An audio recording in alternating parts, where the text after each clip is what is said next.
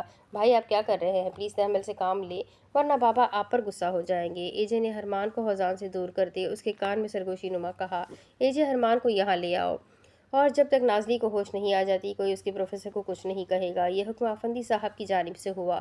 انہوں نے 2 ہی منٹ میں یونی سے حوزان کا بایو ڈیٹا نکلوا لیا تھا، اور جیسا وہ سوچ رہے تھے ویسا لڑکا نہیں تھا، تبھی وہ پرسکون تھے۔ ایک گلاس جوس لے کر آؤ اور حوزان کو دو، ملازم کو حکم ہوا، جو اگلے ہی 5 سیکنڈ بعد ٹرے میں رکھا جوس کا گلاس اس کی جانب بڑھا گیا۔ تم یہ مت سمجھنا کہ ہم نے تمہیں معاف کیا، جوس صرف اس لیے کہ روسی لوگ اپنے دشمن کی بھی خاطر تواضع میں کوئی کسر نہیں چھوڑتے۔ معاملہ تھوڑا ٹھنڈا تو ہوا تھا، مگر وال کے ساتھ کھڑی مائسا رینا ابھی تک متفکر تھی، جسے دیکھتے حوزان نے جوس سے بھرا گلاس پکڑتے ہلکا سا سرکا دیا، جس کی وجہ سے وہ گلاس اس کی سمت لہرایا اور تھوڑا سا جوس اس کی شرٹ پر گرا۔ اوہ ہو، سر کی شرٹ گندی کر دی۔ مائسا سمجھ چکی تھی اس نے کیوں گرایا ہے، اس لیے فوراً سے بولی، آئیے میں آپ کو واش روم کا راستہ دکھا دوں۔ اس کے انداز پر سب چونکے ضرور تھے، مگر پھر اتنا نوٹس نہ لیا گیا۔ مائسا حوزان کو لیے باہر چلی گئی۔ جب پورے 2 منٹ بعد اینا بھی وہاں سے کھسک گئی۔ بھائی یہ سب کیا ہے؟ تایا جان آپ کو یہاں کیوں لے آئے ہیں؟ کیا ہوا تھا؟ آپ کی اتنی کالز بھی آئی تھی، لیکن تب میں نہا رہی تھی۔ فوراً اس کی شرٹ صاف کرتی وہ اسے لیے تھوڑا سائیڈ میں ہو گئی۔ جب اتنی دیر میں اینا بھی وہاں آ گئی، میں اور نازلی غلطی سے لائبریری میں بند ہو گئے۔ وہ پرانی لائبریری تھی، وہاں کوئی نہیں آتا تھا، سگنل بھی نہیں آ رہے تھے، اس لیے میں نے تم سے رابطہ کیا، مگر تمہاری ڈیوائس بھی ناٹ ریچیبل تھی۔ پھر سگنل اٹیچ ہوئے تو تم نے کال نہ اٹھائی۔ وہ ایک ہی سانس میں بولتا چلا گیا، لیکن بھائی آپ یہاں کیوں آئے؟ آپ نے بتایا تھا کہ آپ کے اور نازلی کے تعلقات ٹھیک نہیں ہیں، اور اگر اس نے کچھ کہا اور انہوں نے آپ کو قید میں کر لیا تو کچھ نہیں، میں بھی بتا دوں گا میں کس کا بیٹا ہوں، پھر خود ہی ان کے سینے میں ٹھنڈ پڑ جائے گی۔ وہ مذاق کر رہا تھا یقیناً بھائی، ہم نے پہلے اس لیٹر کے کھلاڑی کو ڈھونڈنا ہے، پھر حقیقت سے پردہ اٹھانا۔ یہ اینا تھی جو مذاق نہ سمجھ سکی اور ان دونوں کو اپنا پلان یاد کروانے لگی۔ پھر ملا کوئی کلو تمہیں خط کے حوالے سے؟ جی بھائی، تایا جان کے کچھ دوستوں کی رائٹنگ کو میں نے کیپچر کر لیا ہے، اب اسی طرح سب کی رائٹنگ کیپچر کر کے ہم اس کہانی کے ویلن تک پہنچ جائیں گے۔ اتنی کامیابی پر وہ خوش سی ہوئی۔ لیکن اینا یہ اتنا بھی آسان نہیں ہے، کیا پتہ ہمیں جن پر شک ہو ان میں سے کوئی نہ نکلے، یا پھر کیا پتہ وہ ویلن فیملی میں ہو یا پھر کوئی غیر۔ حوزان کی بات صحیح تھی، شک ہر کسی پر کرنا بنتا تھا۔ پھر بھی تمہارے پاس جو کلو ہے مجھے سینڈ کر دو، میں چیک آؤٹ کر لوں گا۔ اور اب چلو ورنہ ان لوگوں کو شک ہو جائے گا، اور تم دونوں نے گھبرانا بالکل بھی نہیں ہے، ٹھیک ہے؟ حوزان نے ان دونوں کے چہرے پر ہاتھ رکھتے دونوں کو اپنے سینے سے لگایا تو مائسا اور اینا اس بات میں سر ہلانے لگی۔ پھر حوزان اور مائسا تو نازلی کے کمرے میں انٹر ہو گئے، جبکہ اینا اپنے کمرے میں۔ اب اس کے آگے کی کہانی میں آپ کو اگلے ویڈیو میں سناتی ہوں کہ آگے کیا ہوگا۔ ناول بہت انٹرسٹنگ ہے، بہت مزیدار ہے۔ جلدی سے ویڈیو کو لائک کریں، چینل کو سبسکرائب کریں، بیل آئیکن کو ضرور دبائیں۔ آپ لوگوں کو ناول کیسا لگ رہا ہے کمنٹ کر کے ضرور بتائیے گا۔ تو ملتے ہیں اگلے ویڈیو میں، تب تک کے لیے اپنا بہت سارا خیال رکھیں، مجھے بھی دعاؤں میں یاد رکھیں۔ اللہ حافظ۔